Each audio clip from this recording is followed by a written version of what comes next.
So first, this was a built-in office space, as you might have been able to tell from the thumbnail, that was about 9 feet tall and 10 feet wide. Now this was a huge project and it required a ton of wood, and I ended up going with the cheapest possible wood I could find.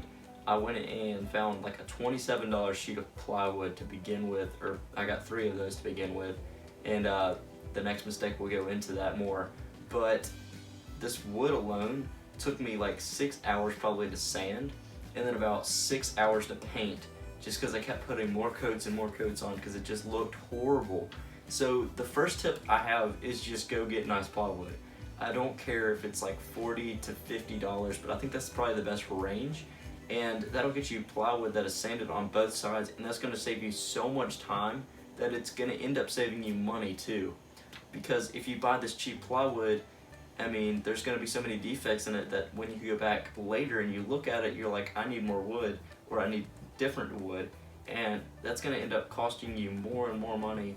And it's just kind of like something that just never ends, like sanding a really rough board of plywood. So that is the first tip I have, is to buy nice plywood. It doesn't even have to be hardwood plywood. It just has to be sanded on both sides and really smooth. And you just need to knock it down with some 220 and be able to paint it. If it's not like that, then it's not worth buying. So the second mistake I made in this project was actually coming in with a terrible plan. So initially, I did not calculate how much wood I'd actually need. I just kind of estimated it real loosely and just was gonna jump right into it.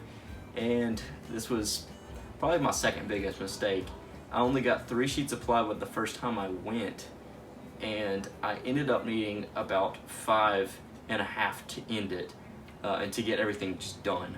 And so I went to the store 3 separate times, which cost me a ton of time, and also, you know, it kind of got me in a position where I was just kind of tired of the project and didn't want to do it, whereas in the beginning I was pretty excited about it, you know, being my biggest project to date, and I was thinking I was going to make a lot of money off of the project. But as it turned out, coming in with a bad plan actually lost me a lot of time and a ton of money. So the second tip I'd have is just come in with a really good plan, no matter how overkill you think it is.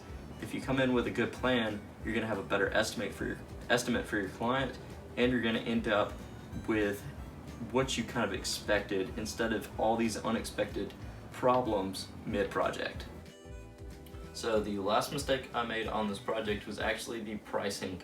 So originally I had estimated that it'd be about $500 to my client, and obviously your estimate is not exactly what the total is, and I usually try to keep it just around the estimate, the final price just around the estimate.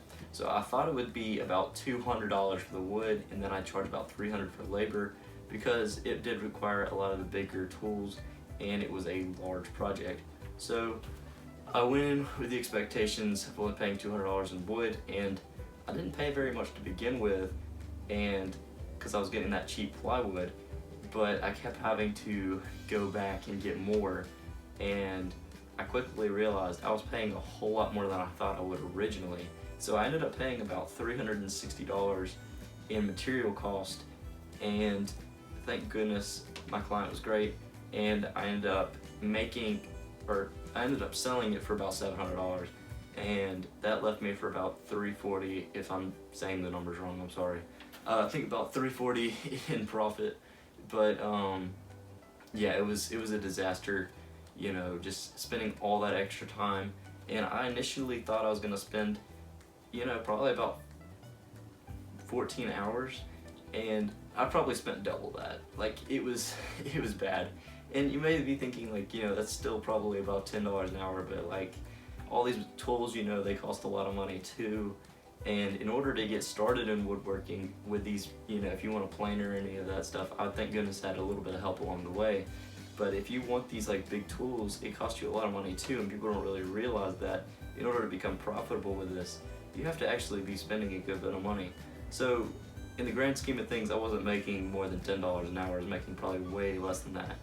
But that is the third thing that I really got wrong with this project. It did turn out great, and the client loved it and still loves it, but the pricing, that was a disaster. And it's just really hard to keep clients if you if you just do a bad job on the pricing to begin with.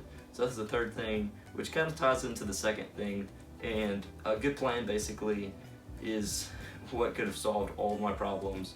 But that basically sums up everything with this project. And thank you for watching. And please remember to like. We've got lots more videos on the way. And until next time.